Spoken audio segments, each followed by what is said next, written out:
वक्फ bill जो है वो पास हो चुका है। अब वक्फ बिल कानून बन चुका है दोस्तों। जानते हैं वक्फ बिल पास होने का सबसे बड़ा हाथ किन किन नेताओं का है, किन पार्टी का है? जदयू पार्टी। बिहार के मुख्यमंत्री नीतीश कुमार जी खुला समर्थन किए। बिहार के मुख्यमंत्री नीतीश कुमार सिर्फ समर्थन ही नहीं किया, बिहार के मुख्यमंत्री नीतीश कुमार भाजपा का ऐसा कानून का साथ दिया जो मुस्लिम विरोधी है।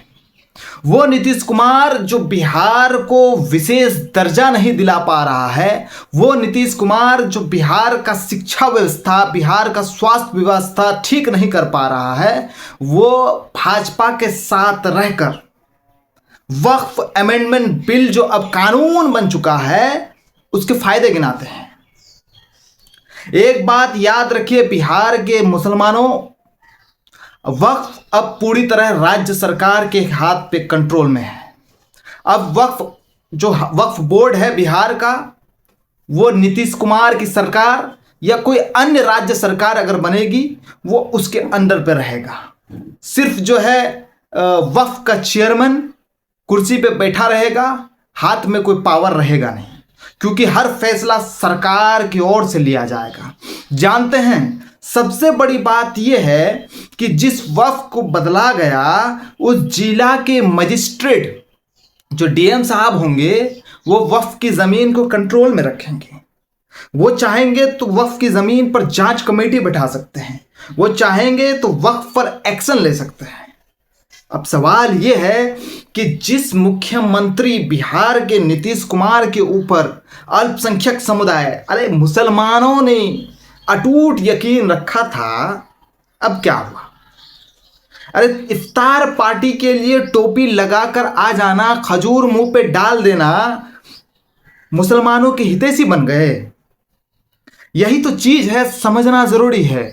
बिहार के जो विधानसभा चुनाव होना है नवंबर में, हम आप तमाम बिहार के 18% आबादी से कहेंगे कि भाई साहब आंखें खोल लीजिए और ये नीतीश कुमार को पहचानिए।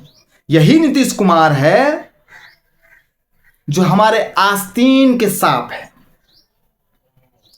पूछिए जाके कि जिस नीतीश कुमार से बिहार का विशेष दर्जा नहीं दिलाया जा सकता है, जो केंद्र सरकार के साथ मिलकर गठबंधन में सरकार चला रहा है, और वो जो है बिहार को विशेष दर्जा नहीं दिला पा रहे हैं, इसका अर्थ क्या है जानते हैं? इसका मतलब यह है कि भैया इस नीतीश कुमार से कुछ होना है नहीं। ये कठपुतली बन चुके हैं। महागठबंधन में रहे या गठबंधन में रहे, इसका फैसला जो है मुस्लिम विरोधी ही होना है। अरे भाई जब आप सरकार में हैं और आपके वजह से सरकार चलती है, नीतीश कुमार हो गया, नायडू हो गया, इनके वजह से अगर केंद्र में मोदी जी प्रधानमंत्री बने हुए हैं तो किंग मेकर ना हुए तुम? क्या हुए? मैन किंग कौन हुआ?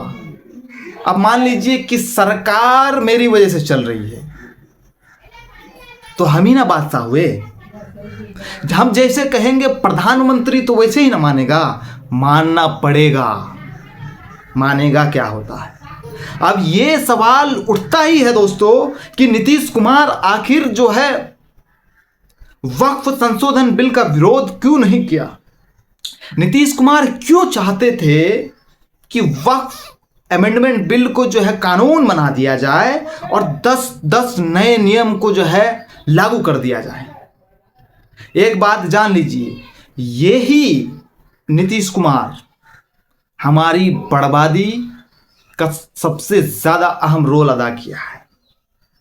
हम यही कहेंगे कि भैया भाजपा की सरकार जो है वक्फ की जमीन को बेच डालेंगी।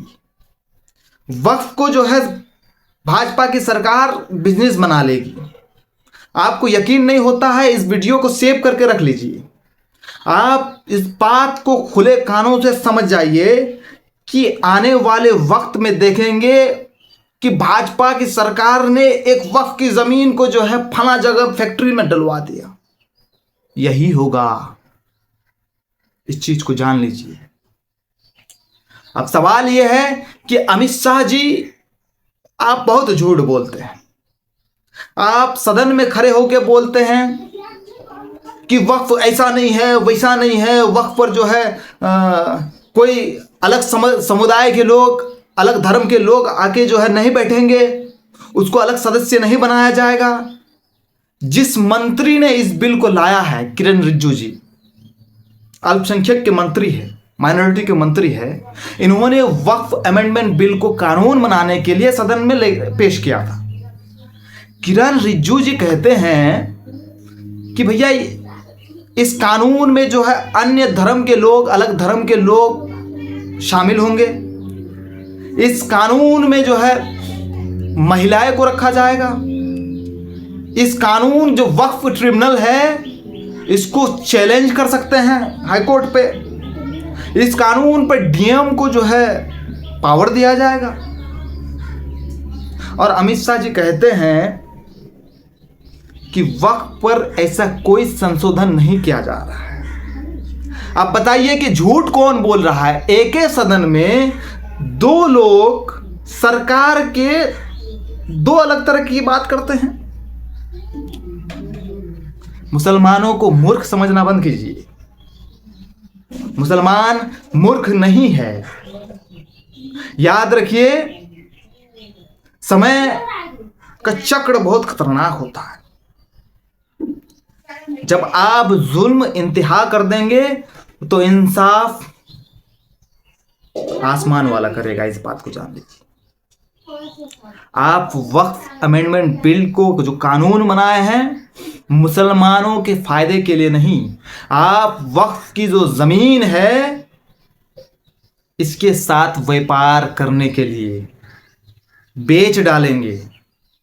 पहले कंपनियां बेच दी, सरकारी कंपनियां प्राइवेट लिमिटेड में डाल दिए, फिर सरकारी जमीनें बेच दिए। अब जब कुछ नहीं बच रहा है देश में, तो भैया वक्फ की तो इतनी बड़ी प्रॉपर्टी है, चलो उसको बेच दिया जाए। उसको बेचने के लिए क्या करना है कि पहले सरकार को अपने कंट्रोल में लेना होगा। अब मुसलमानों, तुम धरना दो, सुप्रीम कोर्ट में जाओ, कुछ नहीं होने वाला, समझे? यही ना चीज है। तुम अपने नेताओं को जिताने से पहले बार बार ये सोचते हो कि हम सरकार किसकी बनाएंगे। लो, अब झेलो। तुम खुद चाहते हो कि तुम्हारे ऊपर जुल्म हो, तुम खुद को बदलना नहीं चाहते हो, पसंद ही नहीं है तुमको गुलामी करने की आदत हो गई है, तुम गुलाम बन चुके हो, तुम मानसिक रूप से गुलाम हो, समझे?